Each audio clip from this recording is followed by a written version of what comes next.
ನವರಾತ್ರಿಗೂ ಮುನ್ನ ಇವುಗಳನ್ನು ಮನೆಗೆ ತಂದರೆ ಅದೃಷ್ಟ. ನವರಾತ್ರಿ ಹಬ್ಬದ ಸಮಯದಲ್ಲಿ ಮನೆಗೆ ಕೆಲವೊಂದು ವಸ್ತುಗಳನ್ನು ತರುವುದು ನಿಮ್ಮ ಅದೃಷ್ಟವನ್ನು ಬೆಳಗಿಸುತ್ತದೆ.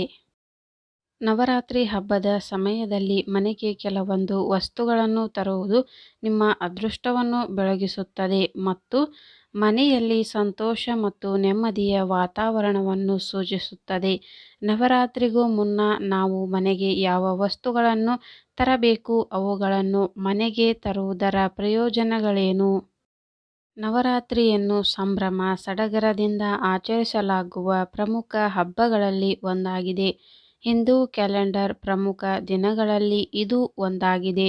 9 ದಿನಗಳ ನವರಾತ್ರಿ ಹಬ್ಬದಲ್ಲಿ ಜನರು ಉಪವಾಸ ವ್ರತವನ್ನು ಆಚರಿಸುತ್ತಾರೆ ಮತ್ತು ದುರ್ಗಾದೇವಿಗೆ ಸಮರ್ಪಿತವಾದ ಮಂತ್ರಗಳನ್ನು ಪಠಿಸುತ್ತಾರೆ. ನವರಾತ್ರಿಯಲ್ಲಿ ಉಪವಾಸ ವ್ರತದೊಂದಿಗೆ ಮಂತ್ರಗಳನ್ನು ಪಠಿಸಿ ದುರ್ಗಾದೇವಿಯ ಪೂಜೆಯನ್ನು ಮಾಡುವುದರಿಂದ ವ್ಯಕ್ತಿಯು ಜೀವನದಲ್ಲಿ ಯಶಸ್ಸನ್ನು ಸಾಧಿಸುತ್ತಾನೆ, ಆತನ ಕಷ್ಟಗಳು ಪರಿಹಾರವಾಗುವುದು ಎನ್ನುವ ನಂಬಿಕೆ ಇದೆ. ಅದರಲ್ಲೂ ನವರಾತ್ರಿಗೂ ಮುನ್ನ ಇವುಗಳನ್ನು ಮನೆಗೆ ತಂದರೆ ಅದೃಷ್ಟವು ನಿಮ್ಮೊಂದಿಗೆ ಜೊತೆಯಾಗಿರುತ್ತದೆ.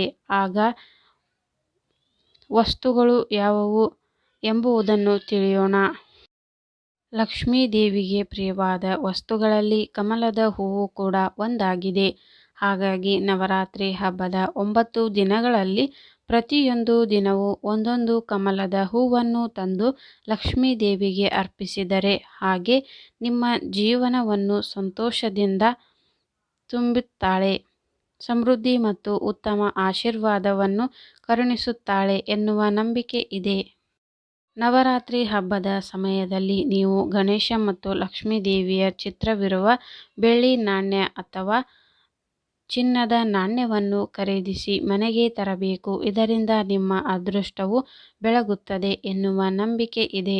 ನವರಾತ್ರಿಯ ಮೊದಲ ದಿನದಂದು ನೀವು ಈ ಕೆಲಸಗಳನ್ನು ಮಾಡುವುದರಿಂದ ಮತ್ತು ಅವುಗಳನ್ನು ತಂದು ನಿಮ್ಮ ಮನೆಯ ಲಾಕರ್ನಲ್ಲಿ ಅಥವಾ ದೇವರ ಕೋಣೆಯಲ್ಲಿ ಇಟ್ಟುಕೊಳ್ಳುವುದರಿಂದ ಶುಭವಾಗುವುದು.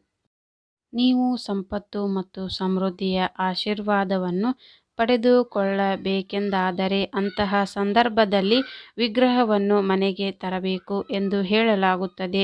ನೀವು ಎಂತಹ ಲಕ್ಷ್ಮೀ ವಿಗ್ರಹಗಳನ್ನು ಅಥವಾ ಫೋಟೋವನ್ನು ಮನೆಗೆ ತೆಗೆದುಕೊಂಡು ಬರಬೇಕೆಂದರೆ ಅದರಲ್ಲಿ ಲಕ್ಷ್ಮೀ ದೇವಿಯು ಕುಳಿತುಕೊಂಡು ಎಲ್ಲರಿಗೂ ಆಶೀರ್ವಾದವನ್ನು ನೀಡಿರುವಂತೆ ಭಂಗಿಯಲ್ಲಿ ಹೊಂದಿರಬೇಕು ಎಂಬುದನ್ನು ಗಮನದಲ್ಲಿಟ್ಟುಕೊಳ್ಳಿ. ನೀವು ನಿಮ್ಮ ಮನೆಯ ದೇವರ ಕೋಣೆಯಲ್ಲಿ ನವಿಲುಗರಿಯನ್ನು ಇಟ್ಟುಕೊಳ್ಳುವುದರಿಂದ ನಿಮ್ಮ ಯಶಸ್ಸಿನ ಮಾರ್ಗದಲ್ಲಿ ಎದುರಾಗುವ ಎಲ್ಲ ಕಷ್ಟಗಳು ಪರಿಹಾರವಾಗುತ್ತವೆ, ವಾಸ್ತುದೋಷಗಳು ಕೂಡ ದೂರ ಮಾಡುತ್ತದೆ. ಸರಸ್ವತಿ ದೇವಿಯು ತನ್ನ ಪಕ್ಕದಲ್ಲಿ ನವಿಲನ್ನು ಹೊಂದಿರುವಂತೆ ಫೋಟೋಗಳಲ್ಲಿ ಚಿತ್ರಿಸಲಾಗಿದೆ. ನವರಾತ್ರಿಯಲ್ಲಿ ತುಳಸಿ ಗಿಡವನ್ನು ಮನೆಯೊಳಗೆ ತರುವುದು ಕೂಡ ಅದೃಷ್ಟದ ಸಂಕೇತವಾಗಿದೆ. ನೀವು ಹೀಗೆ ಮಾಡಿದರೆ ಲಕ್ಷ್ಮೀ ದೇವಿಯು ಶೀಘ್ರದಲ್ಲಿ ತೃಪ್ತಳಾಗುತ್ತಾಳೆ ಮತ್ತು ನಿಮ್ಮ ಖಜಾನೆಯನ್ನು ಸಂತೋಷದಿಂದ ತುಂಬುತ್ತಾಳೆ.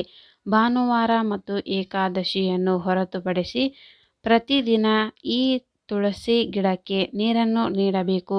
ಪ್ರತಿದಿನ ಮುಸ್ಸಂಜೆ ಸಮಯದಲ್ಲಿ ತುಳಸಿ ಗಿಡದ ಮುಂದೆ ದೀಪವನ್ನು ಹಚ್ಚಿಡಬೇಕು. ಹೀಗೆ ಮಾಡುವುದರಿಂದ ನೀವು ಯಾವಾಗಲೂ ಹಣದ ಸಮಸ್ಯೆಯನ್ನು ಎದುರಿಸಲು ಸಾಧ್ಯವಿಲ್ಲ. ನೀವು ದುರ್ಗಾದೇವಿಗೆ ನವರಾತ್ರಿ ಸಮಯದಲ್ಲಿ ಅಖಂಡ ಜ್ಯೋತಿಯನ್ನು ಬೆಳಗಿಸಬೇಕು. ಈ ದೀಪವನ್ನು ನೀವು ನೈಋತ್ಯ ದಿಕ್ಕಿನ ಕಡೆ ಮುಖ ಮಾಡಿ ಹಚ್ಚಿಡಬೇಕು. ನೀವು ಬೆಳಗಿಸಿದ ಅಖಂಡ ಜ್ಯೋತಿಯು ಇಡೀ ರಾತ್ರಿ ಬೆಳಗುತ್ತಿರಬೇಕು ಎಂಬುದನ್ನು ಗಮನದಲ್ಲಿಟ್ಟುಕೊಳ್ಳಿ. ದೀಪ ಮಧ್ಯದಲ್ಲಿ ಆರಿ ಹೋಗದಂತೆ ಕಾಳಜಿ ವಹಿಸಿ. ನವರಾತ್ರಿ ಹಬ್ಬದ ಸಮಯದಲ್ಲಿ ಒಂದು ಮಣ್ಣಿನ ಮನೆಯನ್ನು ಖರೀದಿಸಿ ಮನೆಗೆ ತೆಗೆದುಕೊಂಡು ಬರಬೇಕು. ನಂತರ ಅದನ್ನು ದೇವರ ಕೋಣೆಯಲ್ಲಿ ಅಥವಾ ಪೂಜೆ ಮಾಡುವ ಸ್ಥಳದಲ್ಲಿ ದುರ್ಗಾದೇವಿಯ ವಿಗ್ರಹದ ಮುಂದೆ ಅಥವಾ ಫೋಟೋದ ಹತ್ತಿರ ಇಡಬೇಕು. ಈ ರೀತಿ ಮಾಡುವುದರಿಂದ ನಿಮ್ಮ ಕುಟುಂಬದ ಸದಸ್ಯರ ನಡುವೆ ಪ್ರೀತಿ ಹೆಚ್ಚಾಗುವಂತೆ ಮಾಡುತ್ತದೆ, ಮನೆಯಲ್ಲಿ ಸಂತೋಷ ಮತ್ತು ಶಾಂತಿಯನ್ನು ತುಂಬಿಸುತ್ತದೆ.